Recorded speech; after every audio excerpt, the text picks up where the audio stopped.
better. Yeah, I think that, to be honest, I think that after our Proud and Prejudiced documentary, basically for 3 years, we've been slandered as being racist, Nazi by the media. After our Proud and Prejudiced documentary, it come out of it quite clear. Certain things. The only thing I wanted to get out of that documentary was that we are against the ideology of 7th century Islam, and that we're not against blacks, Sikhs, Asians, and any other, nothing to do with colour, it's all to do with ideology.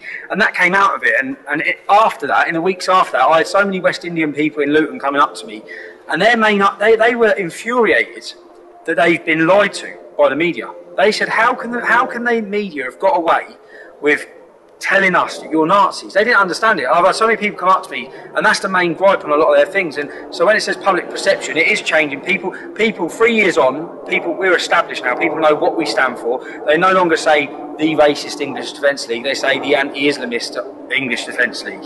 So, and it's been a hard, long battle to fight and break those barriers, which there's been a smear campaign by politicians, by Islamic leaders, and by the left to try and silence us, really, to try and stop the growth, to silence the debate by just labelling us all as racists and Nazis. But yeah, and obviously now with linking up with the British Freedom, the idea is that the English Defence League does clearly have a bit of an image problem. It's an image problem that's been created by not just the left's, partly our own fault, but a lot of people ask me to condemn it when people are angry on the streets. But I'll try and explain that those lads that are angry, you see these grooming cases and things like that. I've been to cities where I've had lads come up to me and say, my sister's one of the victims of these Muslim paedophiles. Now, the system's let them down, the police have let them down, the Islamic community have let them down. And when that man's angry on the street and he's got an aggressive face or he's shouting, I can't condemn him. Although what I'll try and do is channel his frustration and anger. But obviously you do see anger on the streets because people are angry. There's an undercurrent of anger that I don't think anyone's got their finger on the pulse, and it's massive. But like, I think, especially with recent developments with this Islamic child grooming and the fact that there's been a conspiracy of silence to facilitate it by the police force and by social services, people are really angry. Blood is boiling, and we're trying to direct that anger through peaceful protest. So we've had our own image problem, but hopefully the British Freedom now will be like a clean slate as such, that will be the organisation, because so many people are sympathetic. I have so many people come up to us in the street saying, I support you, but I'm too fearful to come to a demonstration because of losing my job, because they look a bit rowdy, they look a bit aggressive, things like that. So those sort of people, which is a massive percentage, will now be able to support us by ticking a box for the British Freedom Party, hopefully.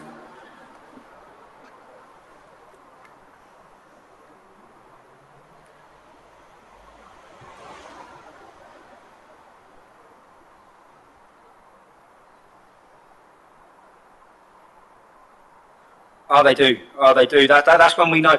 Every single police force tell us. When we have sit-down meetings with the police, they all say, look, we're not allowed an opinion, but they stick their thumbs up. Pretty much all of them do that.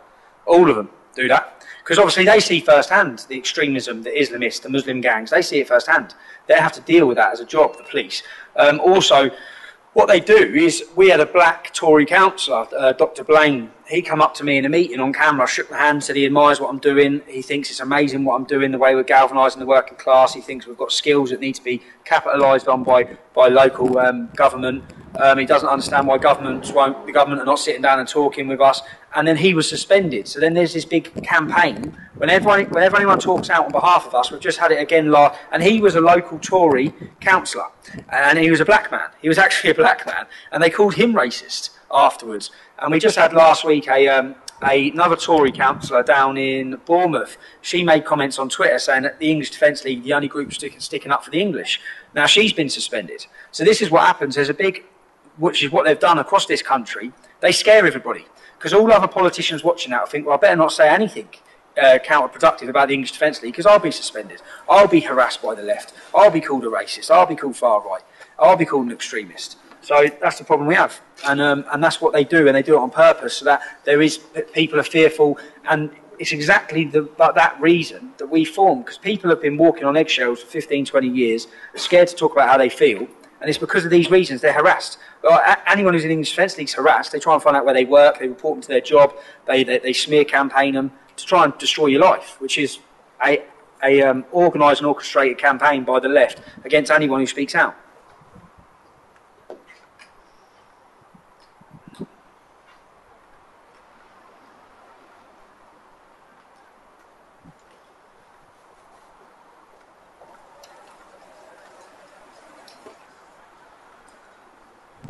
No, they've been infiltrated to the top. The first thing that brought it to my awareness really was really locally, even in Luton. They opened a Discover Islam Centre. So, and then we looked into this Discover Islam Centre, and the group that are doing it, they'd previously, the Daily Telegraph had done a big article on them. They'd previously, as soon as Luther Rahman, which is a known extremist, a known Islamist linked, he was kicked out of the Labour Party for having Islamist links. As soon as he got into power in Tower Hamlets Council, the first thing he done was to put all these leaflets and these CDs for this dawah, to conversion to Islam for this group. And this group are funded by extremism, they're Islamists, and that was the first thing that happened. So once Tower Hamlets Council was infiltrated, they started pushing Islam and pushing extremist Islam through the council. Now Luton opened this centre, and to our shock and dismay, when we started looking into the group behind this centre, that all of our councillors, our mayor, all of our cohesion groups went to the grand opening of it. Now, when we've done some digging and we've highlighted who was behind it, some of the things they've said in videos on the internet, their anti-Christian rhetoric, it's just there can be no other reason why our council is supporting these groups other than they've been infiltrated to the top. Because in this Daily Telegraph investigation into this group, it says that the only purpose for this group coming to your town is to cause disharmony and foster hatred. Now, how are our council supporting this group?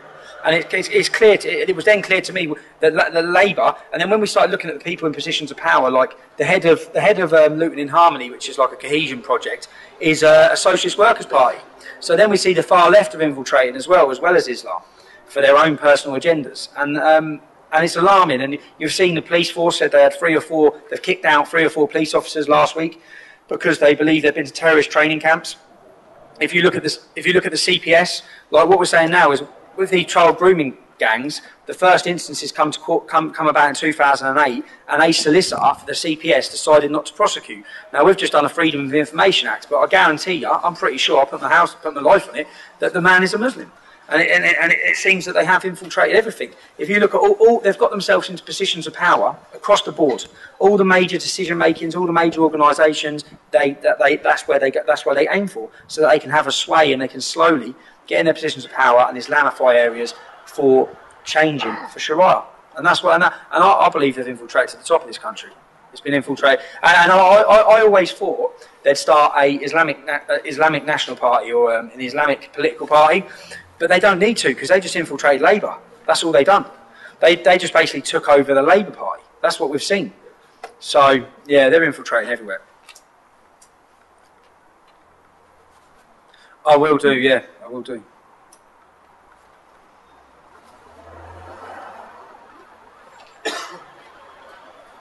I don't know, that's what I need to look into, because I just rang the police earlier, because just today, I've had threats to chop up my children.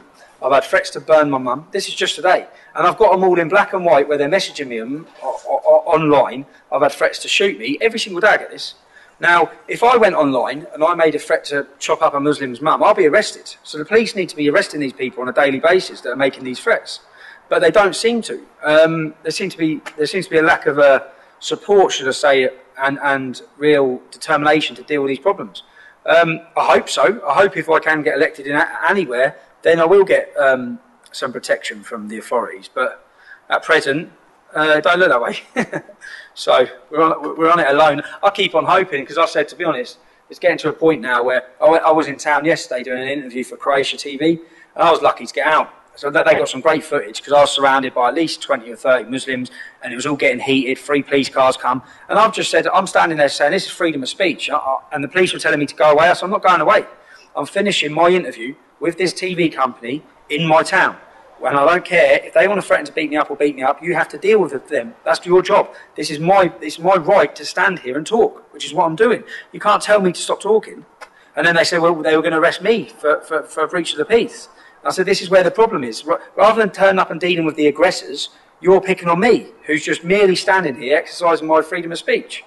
And yeah, so hopefully, I've been thinking for 3 years. I thought by now someone would have come in, a sympathetic donor who sees the work we're doing. We're all volunteers, and I thought we might have got some funding from somewhere, even just funding for security. Because to be honest, I do need security. I still do what I do, but I can see something bad happening in the future. Do you know what I mean?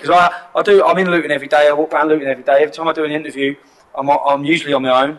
and I'm in the town centre, and there's always things. I think I nearly have about three or four punch-ups every single day, probably, when I walk through town. So I think it's just a matter of time. So hopefully, if I can get in, I'll get some security. Yeah.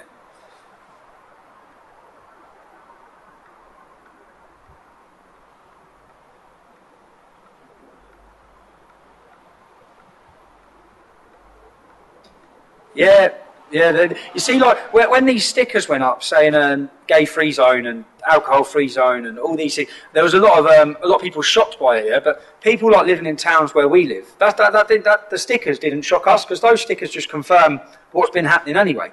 You see every week in the paper a non-Muslim walking near a Muslim area is attacked and beaten. They call it a failed robbery, yeah, but they don't try and rob them. The reason why they're getting beat up is because they're drunk and they're walking within an Islamic area. And that's Sharia law. We used to wonder and scratch our heads, why are they jumping out of cars on innocent people and beating them up all the time? And if you look, it's usually homosexuals, it's usually someone who's intoxicated near their mosque or near their area, and that's Sharia policing. That's been here for years. They've been policed in their own communities for years, and we always just scratch our heads thinking that it's just random racist attacks or random religious attacks, but it's not. It's enforcing Sharia. Every single homophobic attacks are go up by hundreds of percent where Islamic areas is. The pubs close down, they gradually wear down the pub, they attack the people, and that's everyday life now. So when they put these stickers up and a lot of people were alarmed by it, it's just confirming what we know living near Islamic ghettos anyway.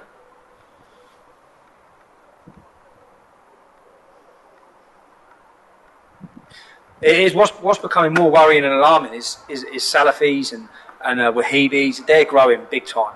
They are growing big time. And all the people who convert to Islam, you see, like all the non-Muslims that are converting, the West Indians, the whites, none of them are converting to Sufism. None of them are converting to any sort of moderate sects of Islam. It's all Salafis. It's all Wahhabis. It's the drive to convert and the drive to Islamify and really push Islam on us is coming from the Saudi-funded sects. And it is alarming because now all the Muslims I'm seeing now that are walking around town that are 18, 19 are the big bearded and bald-headed mullahs. They're all there. That's the way they're all going. They're all going praying 5 times a day. They're all stopped listening to music. They're all going back to 7th century. And it's happening at an alarming rate.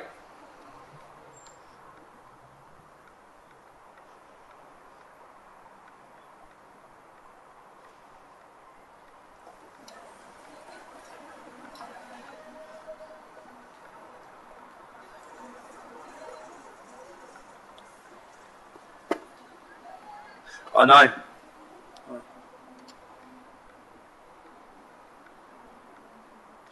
Because they're petrified. And fear is paralysing, isn't it? And I think the fear factor has paralysed our politicians, has paralysed our police force. And I think the way they look at it is they're trying to put the cat back in the box. And everyone's now starting to say how they feel.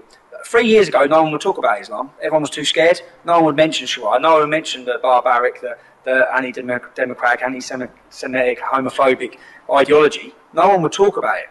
Now, within 3 years, because of the English Defence League, people are proudly standing up, shouting it, singing it and screaming it. And people are talking about how they feel, and they're trying to put it back in the box. So by giving people jail sentences, it scares everyone else. So I think I don't know, I'll try and work out what the way they try and look at it. And I think they're looking at it as though we've got 3% that are Muslim, we're trying to contain them, because if the 97% really kick off and decide that they've had enough, we're going to have big problems. So I think they're trying to scare and fear factor into people. So because say that when the English Defence League first started, every leader I talk to from different towns and cities, they've all had their doors kicked off, they've all been arrested, and they do that purposely to scare all the other people. So all my friends were scared when this first started, and they started kicking my door off, putting pictures of me in the paper, arresting me, just harassing me, forcing me to lose my businesses. When they do that to me, all the people around me sit and watch, and they all think, I've got a job, I've got a family to protect, I don't want that. So then it scares them from joining the movement, it scares them from speaking about how they feel. And that's a tactic that I think they purposely use. And in fact, I know they do, because every single leader from every single town and division in the English Defence League has been arrested, raided and persecuted. And it's done in order to terrify other people. So when people speak up and say how they feel, they're then arrested. And they do that to stop other people. So when people you see, I saw some lads, yeah, they got 4 years for smashing a mosque window with a brick. Now, any house of worship should never be attacked. It doesn't. That's not the method to go down. But they smashed a window with a brick. That's it. They got 4 years. That's all because it's religiously motivated. Now that is to put the fear factor into anybody from ever going near mosques. Whereas someone can smash a church, someone can beat up a priest. They don't get 4 years. Muslims attack anything. A Muslim desecrated a war grave, a war memorial with Bin Laden's on his way. British will die. He didn't go to jail. He didn't get. He actually got let off. But yet a non-Muslim smashes one window and gets 4 years. So there's a two-tier policing system where our community are treated with iron fists and their community are treated with kid gloves. And we need to break that. That's one of the first things we need to break is the two-tier policing system. We need them to be as worried of our community as they are of theirs.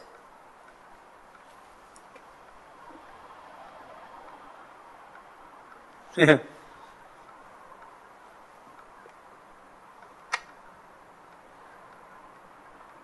Well, when they say Holocaust, I'm a proud supporter of Israel. Do you know what I mean? And I'll defend Israel to the last day. And I think it's a shining beacon in the middle of surrounded by totalitarian Arab dictatorships.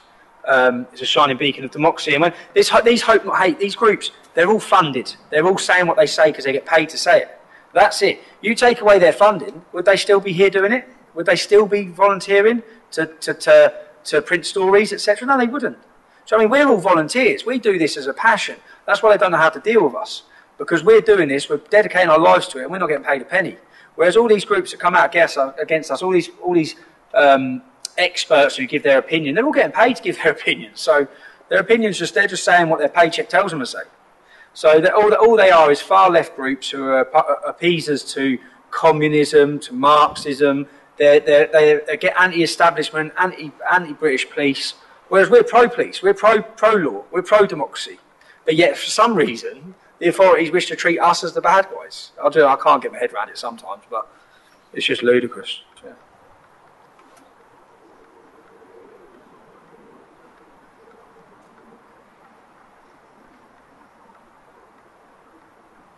Yeah, what they need to know is that it's like we're sleepwalking into an oblivion. Yeah, I don't think they will realise how quickly, at the click of your fingers, your country will be the same, because it will happen. It's just like it just so gradually happens, and it's so quick. It's so. I mean, like you just turn around and oh my God, like certain estates in Luton. It's like within 5 years, it's like oh my God, the whole estate, all the schools are now Muslim. What's happened? And it's just like overnight.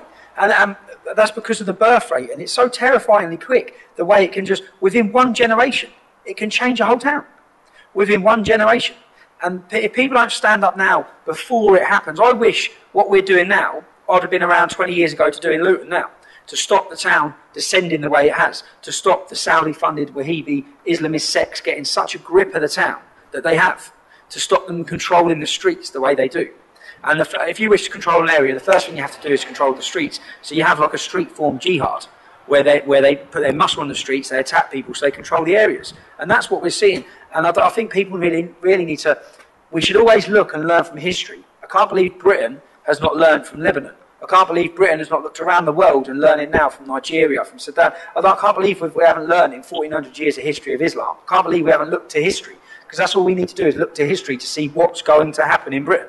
Now, Canada and America, countries like in North America, they should be looking now and thinking, we don't want that. Look what's happening now in Britain.